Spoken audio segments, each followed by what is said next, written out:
Home insurance நமக்கு தேவையா தேவையில்லையா, ஹோம் இன்சூரன்ஸ் யார் யாரெல்லாம் போடலாம் அப்படின்றதுக்கு இந்த வீடியோ உங்களுக்கு உதவியாக இருக்கும்.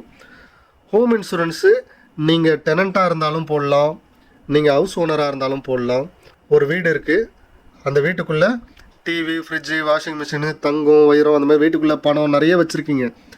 இது எல்லாமே ஹோம் இன்சூரன்ஸில் நீங்கள் எடுக்கும்போது என்னோடய ப்ராப்பர்ட்டி வேல்யூ எவ்வளோ, என்னோடய அசட் வேல்யூ எவ்வளோ, உள்ளே என்னென்ன பொருள் வச்சுருக்கேன் அப்படின்றத மென்ஷன் பண்ணிட்டீங்கன்னா இது எல்லாமே உங்களுக்கு கவர் ஆகிடும். இது எதுக்காக உதவுன்னு பார்த்தீங்கன்னா, இப்போ வீடு இருக்குது, இந்த வீட்டில் திடீர்னு இது வரைக்கும் வெள்ளமே வந்தது கிடையாது. இந்த மழையில் உங்கள் வீடு ஃபுல்லாக தண்ணி சூழ்ந்து வீட்டில் இருக்க எல்லா பொருளுமே டேமேஜ் ஆகிடுச்சுன்னா அதுக்கு நீங்கள் எத்தனை லட்ச ரூபாய்க்கு ஹோம் இன்சூரன்ஸ் போட்டிருக்கீங்களோ அந்த வேல்யூக்கு நீங்கள் 70%, 80%, 90%, 100%ன்னு ஒரு ஸ்லாப் வச்சுருப்பாங்க இன்சூரன்ஸ் கம்பெனி. அது எந்த கம்பெனியில் எடுக்கிறீங்களோ அதுக்கேற்ற மாதிரி உங்களுக்கு கவர் பண்ணி கொடுத்துருவாங்க. அதனால் இப்போ நீங்கள் ஒரு 50 லட்ச ரூபா உள்ள ஒரு பொருள் வச்சுருக்கீங்க, உங்களோட பில்டிங்கோட வேல்யூ ஒரு 2 கோடின்னு வச்சுங்களேன். இப்போ ஒரு 2.5 கோடிக்கு நீங்கள் ஒரு இன்சூரன்ஸ் எடுக்கிறீங்கன்னா இதில் ஒரு 2 கோடி கம்பல்சரி உங்களுக்கு கவர் பண்ணிவிடுவாங்க. ஓகேங்களா? அதனால் இப்போ சரி ஃப்ளட்டு தான் வருது, இப்போ பூகம்பம் வருது, வீடை இடிஞ்சு விழுந்துச்சு, அதுவும் கவர் ஆகும். ஓகேங்களா? திருடிட்டு போயிட்டாங்க, அதுவும் கவர் ஆகும். இல்லை இந்த வீட்டில் நான் இந்த மாதிரி வச்சிட்ருக்கேன், வீடு எரிஞ்சு போச்சு, அதுவும் கவர் ஆகும்.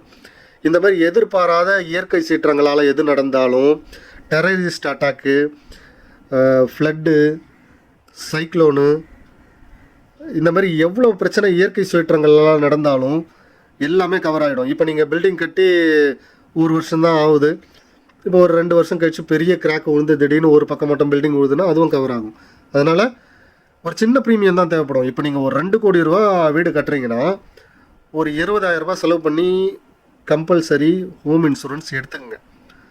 ஏன்னா இன்றைக்கி எல்லோரும் பண்ணுற தப்பு என்னன்னா, மாடு வாங்கிடுறாங்க, அதை அடிக்கிறதுக்கு எதுக்கு சவுக்கு, ஒரு குச்சி வாங்கி அடிக்கலாமே அப்படின்னு பார்க்குறாங்க. இது எதுக்காக சொல்கிறேன்னா, அந்தந்த தேவைகளை பூர்த்தி பண்ணுறதுக்கு அந்தந்த பொருளால் மட்டும்தான் முடியும். இப்போ ஒரு சவுக்குன்னும் போது தான் நீங்கள் அந்த மாடை கண்ட்ரோல் பண்ண முடியும். அதனால் இந்த இன்சூரன்ஸ் இருந்தால் தான் உங்களோட வீட்டோட லாஸை உங்களால் கண்ட்ரோல் பண்ண முடியும்.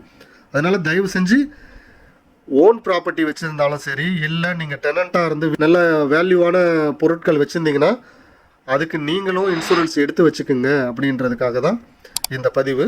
இந்த பதிவு உங்களுக்கு பிடிச்சிருந்ததுன்னா உங்கள் நண்பர்களுக்கு பதிவிடுங்க. நன்றி, வணக்கம்.